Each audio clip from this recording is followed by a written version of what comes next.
आदाब। कल्चर बाज़ार के एक नए एपिसोड में आप सबका एक मरतबा फिर तहे दिल से खैर मकदम है। जैसा कि हम अक्सर देखते हैं कि टेलीविज़न पर होने वाली डिबेट्स और ख़ुसूसन इलेक्शन के दौरान होने वाले पैनल डिस्कशंस जो हैं वो दिलचस्पी से ज़्यादा एक कशीदगी, एक ज़हनी टेंशन का ज़रिया हो जाते हैं, क्योंकि अक्सर लोग उसमें आपा खो बैठते हैं। लेकिन क्या आप जानते हैं कि लखनऊ का जो इलेक्शनरिंग का कल्चर था वो आज से बहुत पहले नहीं बल्कि 1970-80 तक एक इंतहाई शाइस्ता कल्चर हुआ करता था, जिसमें इस तरह की तू मैं नहीं होती थी। और उस ज़माने में ज़ाहिर है टीवी थे भी नहीं 1970 की दहाई में। तो अमीनाबाद चौराहे पर जो लखनऊ का मरकज़ी इलाके का भी एक मरकज़ है, यानी हार्ट ऑफ लखनऊ कहा जाएगा, अमीनाबाद, वहाँ पर चौराहे के चारों तरफ होटल्स हैं और उन होटल्स के बरामदों में अलग अलग पार्टीज़ जो थीं वो उनको बुक कर लेती थीं। और उसमें एक होटल के बरामदे में ऑफिस होता था कांग्रेस का, दूसरे में सोशलिस्ट पार्टी का, तीसरे में जनसंघ का, यही मेन पार्टीज़ थी उस ज़माने में। और एक नई पार्टी बनी थी जो एम्प्लॉयज़ के लीडर थे, स्टेट गवर्नमेंट एम्प्लॉयज़ यूनियन के जो नेता थे, पीएन सुकुल साहब, उन्होंने अपनी पार्टी बनाई थी मजदूर परिषद। मजदूर परिषद बहुत ही एक नई पार्टी थी और काफ़ी उसका जोर भी था, हालांकि उसका एक भी उम्मीदवार जीता नहीं था। लेकिन एक से एक नामी लोग जो कांग्रेस से छूट के आए थे, जो और किसी पार्टियों से निकल के आए थे, वो मजदूर परिषद में शामिल हो जाएंगे। इसी मजदूर परिषद से लखनऊ के दो नामी गिरामी वकील थे जो इलेक्शन लड़े थे और बाकी आखिर में वो जाकर बाद में यानी और ऊँचे ओहदों पर फायज हुए हैं। एक तो थे हैदर अब्बास साहब जो बाद में इलाहाबाद हाई कोर्ट के जज बने थे, जस्टिस हैदर अब्बास साहब। वो लखनऊ के वेस्ट से यानी चौक इलाके से मजदूर परिषद के उम्मीदवार थे। और लखनऊ सेंट्रल से उम्मीदवार थे एजाज़ रिजवी साहब। एजाज़ रिजवी साहब वही एजाज़ रिजवी साहब हैं कि जो बाद में भारतीय जनता पार्टी के पहले यूपी में मुसलमान मिनिस्टर बने थे। बहरहाल ये तो मजदूर परिषद की बात रही। अब आइए बात करते हैं नशरगाह की।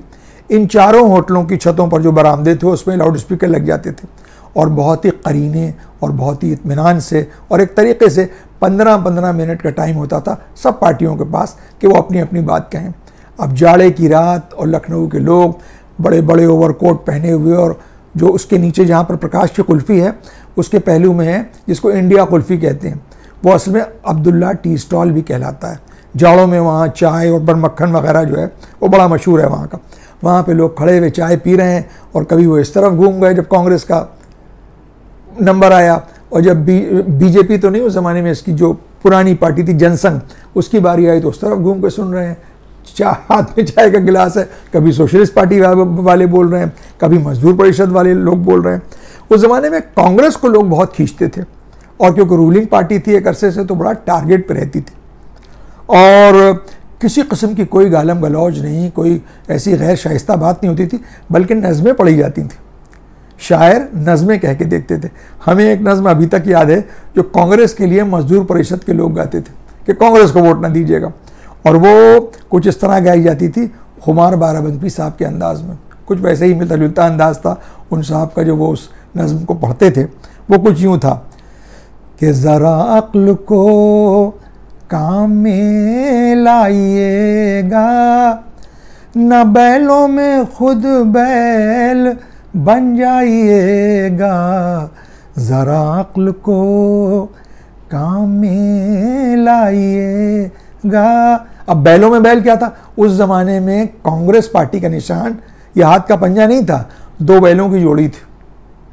न बैलों में खुद बैल बन जाइएगा। फिर कहते थे ये बैल नहीं अब इलेक्शन के काबिल, ये बैल नहीं अब इलेक्शन के काबिल, इन्हें आप कोहलू में जुतवाइएगा, ज़रा अक्ल को काम में लाइएगा। इस तरह की ये मजदूर परिषद की तरफ से नज़्म गाई जाती थी। अब इसका जवाब कांग्रेस वाले भी कुछ देते थे, वो नज़्म हमें याद नहीं है। जो जनसंघ थी उसकी तरफ से भी कुछ गाया जाता था। जनसंघ की तरफ से एक सरदार जी थे जो अक्सर उनकी नशरगाह से, इसको नशरगाह कहते थे, कि जहाँ से सब चीज़ें जो तकरीरें वगैरह होती थी, यानी ब्रॉडकास्टिंग सेंटर होता था वो अमीनाबाद का। तो नशरगाह में वहाँ एक सरदार जी आते थे जनसंघ के, वो आलमबाग में रहते थे, कहीं नीली पगड़ी बांधते थे, और वो एक नज़्म कुछ पढ़ते थे जिसमें आखिरी लाइन उसकी जो होती थी वो ये होती थी कि मान सिंह की नहीं हमें तो राणा की संतान चाहिए। और यही नज़्म उन्होंने पढ़ी थी अटल बिहारी वाजपेयी के अमीनुद्दौला पार्क, झंडे वाले पार्क के इलेक्शन में, जो 1974 में। उस ज़माने में आपको मालूम है Atal Bihari Vajpayee chief ministerial candidate थे हेमवती नंदन बहुगुणा के मुकाबले में। कांग्रेस के उम्मीदवार थे हेमवती नंदन बहुगुणा, और जंक्शन का बहुत जोर था। खचाखच पार्क भरे होते थे जहां अटल बिहारी वाजपेयी की तकरीरें होती थी। लेकिन आखिर में हुआ हुई कि कांग्रेस जीती और हेमवती नंदन बहुगुणा जो थे वो चीफ मिनिस्टर बने। और वो शायद जनसंघ का उत्तर प्रदेश में सबसे अच्छा मुजाहरा था, बेस्ट परफॉर्मेंस थी। शायद 40 या 42 सीटें जनसंघ को 1974 में यूपी असेंबली में। अभी हमने आपको बताया था कि कांग्रेस पार्टी का निशान था 2 बैलों की जोड़ी। तो आखिर ये दो बैलों की जोड़ी से हाथ के पंजे तक का कांग्रेस का सफ़र क्या रहा है, आइए इस पर भी 2-4 मिनट बात करते हैं। 1969 में कांग्रेस में स्प्लिट हो गया, बहुत बड़ा स्प्लिट, यानी कांग्रेस 2 हिस्सों में बंट गई। एक हिस्सा जो इंदिरा गांधी के साथ में था, जिसको कहा गया रूलिंग कांग्रेस, क्योंकि इंदिरा गांधी प्राइम मिनिस्टर थी। दूसरा हिस्सा जो था वो कांग्रेस ऑर्गेनाइजेशन कहलाया, कांग्रेस ओ, जिसमें कांग्रेस के पुराने जितने लीडर्स थे, मोरारजी देसाई, कामराज, सीबी गुप्ता, एसके पाटिल, अतुल्य घोष, इस तरह के तमाम लीडर थे जो कांग्रेस ओ में चले गए थे। उन्होंने गवर्नमेंट को छोड़ दिया था। झगड़े की वजह जो थी वो ये बताई गई थी कि इलेक्शन में प्रेसिडेंशियल कैंडिडेट कौन होगा। इंदिरा गांधी ने कहा जो वाइस प्रेसिडेंट है वीवी गिरी वही होंगे। कांग्रेस ओ के जो लोग थे उस ज़माने में, उन्होंने कहा, जो कांग्रेस के सीनियर मेंबर्स थे, उन्होंने कहा कि नहीं, नीलम संजीवा रेड्डी होंगे। इस बात को मुद्दा बना के इंदिरा गांधी ने कहा कि वीवी गिरी पर, यानी एक अजीब बात हुई थी पहली बार पूरी पॉलिटिकल हिस्ट्री में कि इंदिरा गांधी ने कहा कि कांग्रेस के जो एमपीज हैं वो पार्टी विप को डिफाई करेंगे। विप होता है ना, पार्टी का एक डायरेक्शन होता है कि आप इस चीज़ में इस पर वोट देंगे, चाहे वो कोई लेजिस्लेशन हो या कोई इलेक्शन हो। तो इंदिरा गांधी ने कहा था कॉन्शियस वोट, अपने ज़मीर की आवाज़ पे आप जिसको चाहें उसको वोट देंगे, यानी वीवी गिरी को वोट देंगे। वीवी गिरी इलेक्शन जीत गए थे। और इस पूरे पावर स्ट्रगल को इंदिरा गांधी ने एक बहुत बड़ा आइडियोलॉजिकल जामा पहनाया था। प्रो पीपल अपनी एक इमेज बनाई थी, बैंकों को नेशनलाइज कर दिया था। राजा महाराजाओं को जो प्रिवी पर्सेस थे जो उनको 1947 में दिए गए थे, उनकी जो रियासतें थीं उसको इंडियन यूनियन में जम करने के एवज़ में उनको बहुत सी फैसिलिटीज़ थी। उनको प्रिवी पर्स में पैसे मिलते थे, यानी पेंशन मिलती थी, और उसके अलावा बहुत से और भी उनको जो थी वो छूट थी उनको बहुत से मामलात में। वो सब ख़त्म कर दिए, बैंकों को नेशनलाइज कर दिया, और एक सोशलिस्ट इमेज इंदिरा गांधी ने प्रो पीपल बनाई थी, जिसकी ऐसी लहर हुई कि साहब वो जो कांग्रेसों के लोग थे वो तो बेचारे बिल्कुल धराशायी हो गए, बुरी तरह से हारे। और ब्लिट्स का एक, यानी देखिए इमेज क्या बनी थी इंदिरा गांधी और उनके मुकाबिल लोगों में। ब्लिट्स आर के करंजिया साहब का जो बॉम्बे का एक टेबलॉइड अखबार था वीकली, उसमें फर्स्ट पेज पे निकला था, 12 लोगों की, इन पुराने लीडर्स की तस्वीर थी, और उसकी हेडिंग आप जानते हैं क्या थी? Dirty dozens. इन सब पुराने कांग्रेस के नेताओं को डर्टी डजन कहा गया था। पुराने नेताओं में इंदिरा गांधी के साथ बाबू जगजीवन राम थे, जो इनकी कांग्रेस आर के प्रेसिडेंट बने थे। अब क्या हुआ? अब जब कांग्रेस में झगड़ा हुआ तो जो इलेक्शन सिंबल था 2 बैलों की जोड़ी, उसको इलेक्शन कमीशन ने फ्रीज कर दिया, बंद कर दिया। अब कांग्रेस आई को मिला गैया और बछड़े का निशान, और कांग्रेस ओ को मिला एक सूप में लिए हुए औरत जो है वो धान या गेहूं को ऐसे छान रही है। तो जो इंदिरा गांधी के साथ थे, क्योंकि इनकी सोशलिस्ट स्कीम थी, तो जो कम्युनिस्ट पार्टी ऑफ इंडिया थी सीपीआई, सीपीएम नहीं, सीपीआई जो थी, वो इंदिरा गांधी को बिल्कुल शाना बशाना चल रही थी और सपोर्ट कर रही थी। उसके बड़े नेता थे जैन अहमद साहब, जेड अहमद साहब। तो उनको देख के लोग मजाक में नारा लगाते थे, क्योंकि इनका निशान गाय और बछड़ा था कि दिल्ली से गैया आई, उसका बछड़ा सीपीआई। अब कांग्रेस के निशानों के बदलने का सिलसिला यहीं थमा नहीं। अब इसके बाद 1977 में इंदिरा गांधी इलेक्शन हार गई। अब फिर कांग्रेस में स्प्लिट हो गया। एक देवराज अरस की कांग्रेस बन गई, जिसको कांग्रेस यू कहते थे, और एक बन गई इंदिरा गांधी की कांग्रेस, जो कांग्रेस आई कहलाई।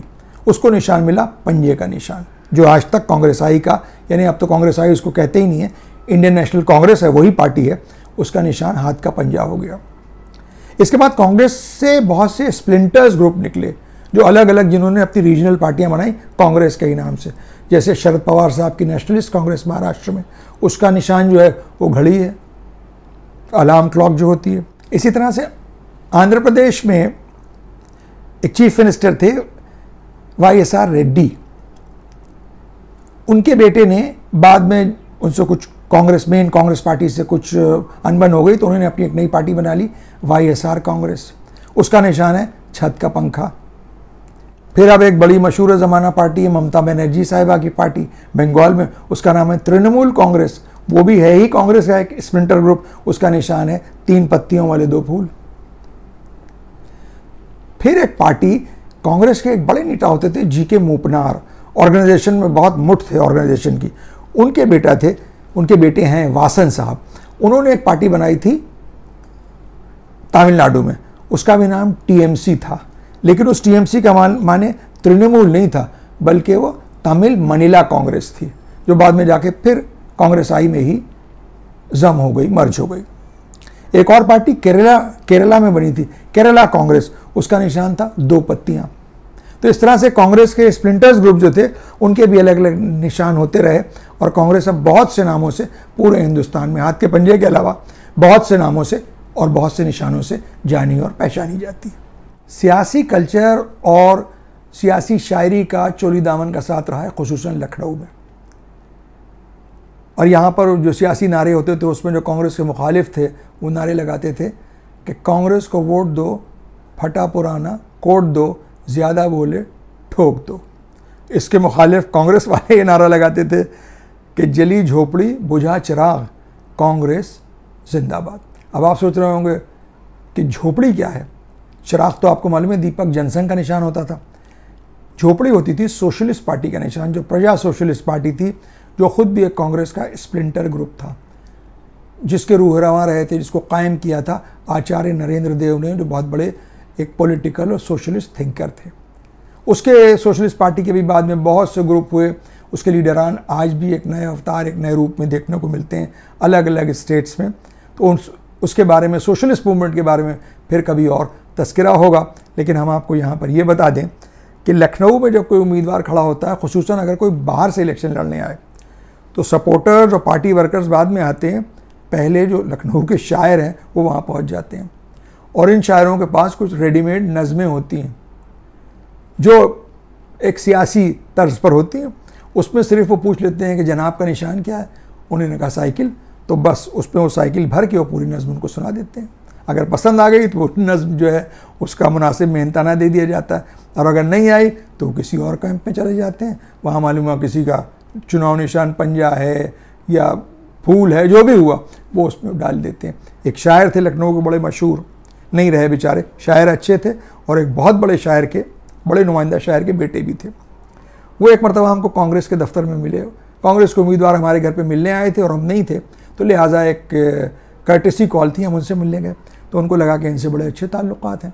वो बेचारे एक लंबी शेरवानी, ऊंची टोपी लगाए हुए हमारे करीब आए, उन्होंने झुक कर सलाम किया और हमारे वालिद को बहुत अच्छी तरह याद किया, कहा अरे साहब वो होते तो मालूम क्या क्या उन्होंने उनके बारे में अच्छी अच्छी बातें कहीं। और उसके बाद फिर उन्होंने हमसे कहा कि इनसे कहिए 1 हफ्ते से यहाँ बैठे हैं, हमारी नज़्म ले लें, अगर ये नहीं लेंगे तो कोई दूसरी पार्टी वाले मांग रहे हैं उनको दे देंगे। अजी पंजे की जगह साइकिल डाल देंगे, इलेक्शन पलट जाएगा। यानी इनकी एक नज़्म से जो है वो इलेक्शन तय होगा कि कौन जीतेगा कौन हारेगा। ये है लखनऊ का पॉलिटिकल कल्चर। इजाज़त लेने से पहले वही गुजारिश कि आप हजरात इस चैनल को देखते रहें, एपिसोड्स को अपने दोस्तों से शेयर भी करें, और बेहतर होगा कि आप इसको यूट्यूब पर देखा करें। बेल का आइकन दबाना आप ना भूलें ताकि आपको टाइमली नोटिफिकेशंस मिलते रहें। अगली मर्तबा किसी नए मौजू के साथ आपसे फिर मुलाकात होगी, लेकिन उससे पहले एक गुजारिश और कि आप अपने कमेंट्स जिस तरह भेजते हैं उसी तरह भेजते रहें। आपके कमेंट्स के हिसाब से ही हम इस प्रोग्राम को तरतीब देते हैं। अगली मर्तबा आपसे फिर मुलाकात होगी, तब तक के लिए इजाज़त, आदाब।